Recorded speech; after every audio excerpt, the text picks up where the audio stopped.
새벽에 오신 여러분들을 주님의 이름으로 축복합니다. 본문은 잘 아시는 그런 내용입니다. 나아만 장군에 대한 얘기인데요. 1절 보시면 하반절, 중하반절에 보면 여호와께서 전에 그에게 아람을 구원하게 하셨습니다. 아람 나라는 출애굽한 이스라엘 백성들이 가나안 땅에 들어가고 이 족속들을 다 멸하고 정복 사업을 했을 때 쫓겨난 민족입니다. 그러나 이제 점점 이 국가에 또 힘을 키우고 또 이스라엘은 점점 솔로몬 이후로 분열 왕국이 되고 쇠퇴할 때 아람 나라는 점점 이 나라다운 국가다운 힘을 키우게 되죠. 그리고 이스라엘 백성들에 대해서도 이제 굉장히 괴롭힐 수 있는 국가 경쟁력을 갖게 됩니다. 근데 오늘 중요한 것은 1절 중하반절에 읽어드렸듯이 하나님께서 그 아람 땅에도 하나님의 그 역사심을 또 일하심이 있었다라는 사실이 우리들에게는 좀 도전적인 메시지로 다가와야 할 것 같습니다. 복음이 들어가지 않았음에도 우리가 생각하는 선교사님들이 들어가지 않았음에도 불구하고 그 땅에는 이미 하나님의 그 일하심 또 나아만이라고 하는 이런 사람을 통해서 일하고 계셨음을 알 수 있습니다. 물론 이후에도 아람의 땅에는 언제 복음이 들어갈지 또 수년 수백 년이 흐릅니다. 그러나 공식적인 선교사님들이나 이런 사람들을 통해서는 들어가는 게 없죠. 그러나 나만 장군이 오늘 본문을 통해서 이 아람 나라로 돌아갔을 때 이 복음의 씨앗이 또 하나의 씨앗이 심겨지죠. 우리 본문에는 이미 씨앗이 심겨졌습니다만 2절에 보시면 어린 소녀가 이미 그 아람 나라에 들어가 있잖아요. 우리 하나님에 대한 그 역사하심에 우리는 우리의 모든 생각들을 다 내려놓고 하나님께 온전히 기대하면 우리의 삶의 경계나 또 우리의 모든 기대의 경계조차 무너져서 하나님의 놀라우신 그 일에 대해서 감동하실 줄로 믿습니다. 8절에 보시면 엘리사 선지자에 대한 수식어가 계속 반복됩니다. 하나님의 사람이라고 하죠. 하나님의 사람은요, 하나님께 쓰임받는 사람이기도 하지만 그 쓰임받는 처음부터 끝까지 드러나는 게 다 하나님입니다. 이게 바로 하나님의 사람이에요. 내가 하나님께 쓰임받는 게 아니라 나를 통해서 하나님이 드러나는 사람이 하나님의 사람이에요. 내가 하나님께 어떤 축복을 받아서 내가 하나님의 사람이 아니라 내가 받은 그 축복을 통해서 하나님이 드러나는 게 그게 바로 하나님의 사람. 나에게 집중되는 게 하나님의 사람이 아닙니다. 하나님을 믿는 믿음에 있어서도 나에게 어떤 기도의 응답이 일어나서 내가 하나님의 사람이 되는 게 아니고 그 기도의 응답으로 인해서 하나님의 영광이 드러나면 그 사람은 하나님의 기도의 사람이죠. 바로 하나님의 사람입니다. 교회도 마찬가지죠. 이런 일을 해서 모든 게 집중되는 게 교회라면 그것은 하나님의 교회가 아닙니다.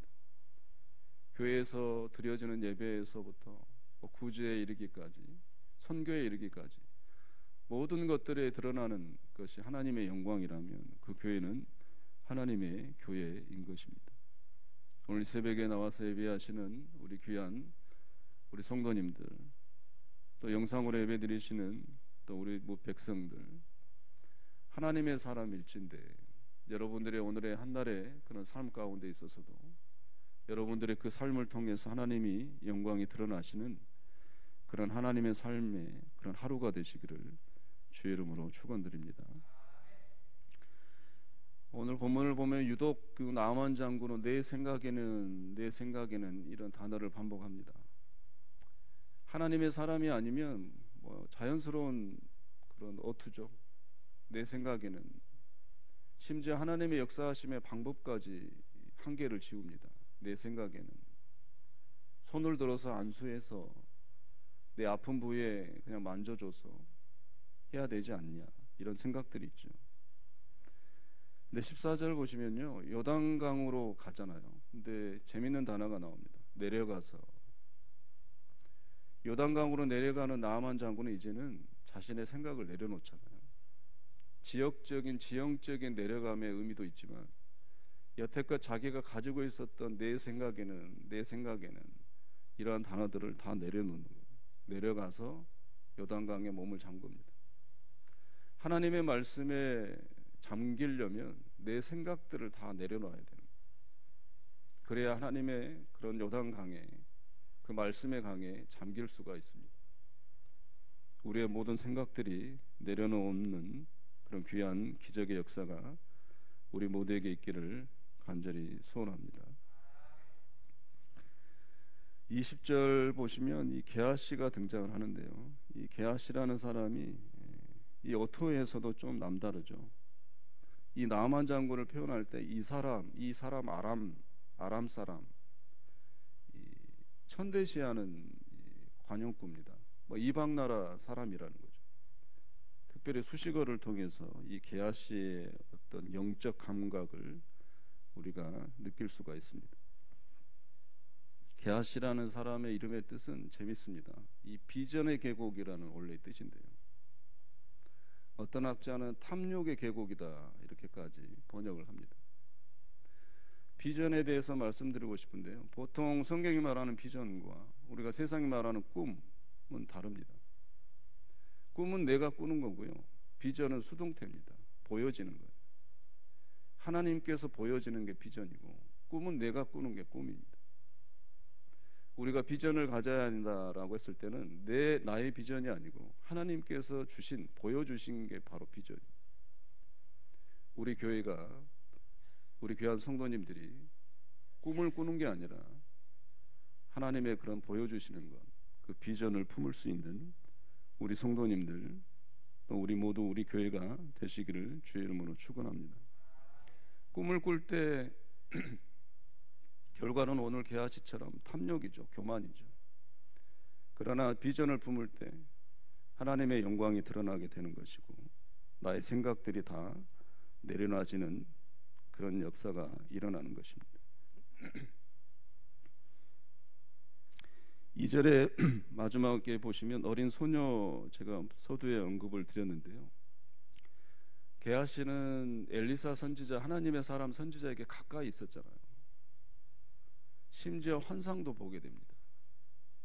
또 많은 말씀의 학습도 받죠.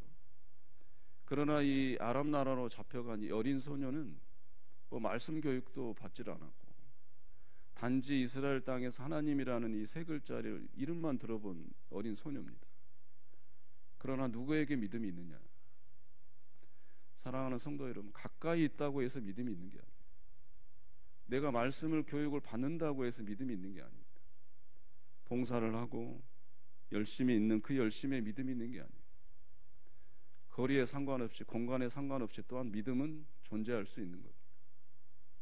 우리에게 있어서 생각해야 할 것은 나에게 지금 믿음이 있느냐, 나에 대한 행동이나 외적인 모습에 집중해 하는 것이 아니라, 거리상의 이런 모든 것들을 집중하는 게 아니라 본질적인 물음, 나에게 지금 믿음이 있느냐, 이런 것이 우리에게 온전한 또 다듬고 또 점검하고 하나님께 물어야 할 귀중한 질문이라 생각이 됩니다. 어린 소녀는 참 말 그대로 어리죠. 보이지 않죠. 이 아람이라는 대국에 잡혀간 이 포로입니다. 근데 오늘 본문을 보면 이 어린 소녀 때문에 이 오장이 생긴 거예요. 11개와 오장이 생긴 겁니다. 파급력이 대단하잖아요. 나아만이라는 이름의 뜻은 즐거움이라는 뜻입니다.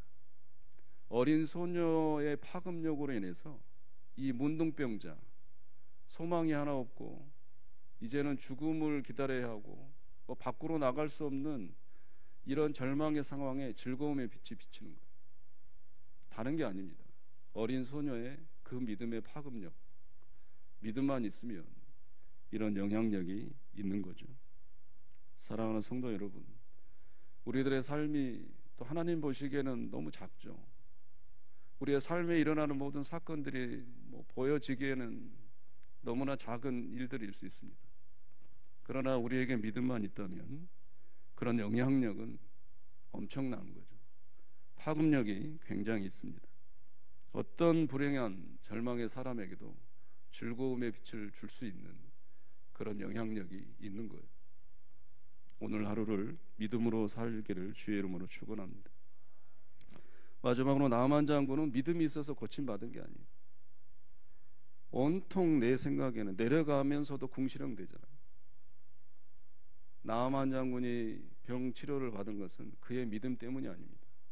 온전한 하나님의 은혜였습니다. 우리가 오늘도 살아가는 것도 온전한 하나님의 은혜요. 우리의 이 작은 삶의 조각들로 인해서, 그 믿음의 조각들로 인해서 선악 영향력과 그 파괴적인 절망의 악의 힘들에 대한 파괴할 수 있는 그 힘을 갖게 하는 것, 이것도 역시 다 하나님의 은혜입니다.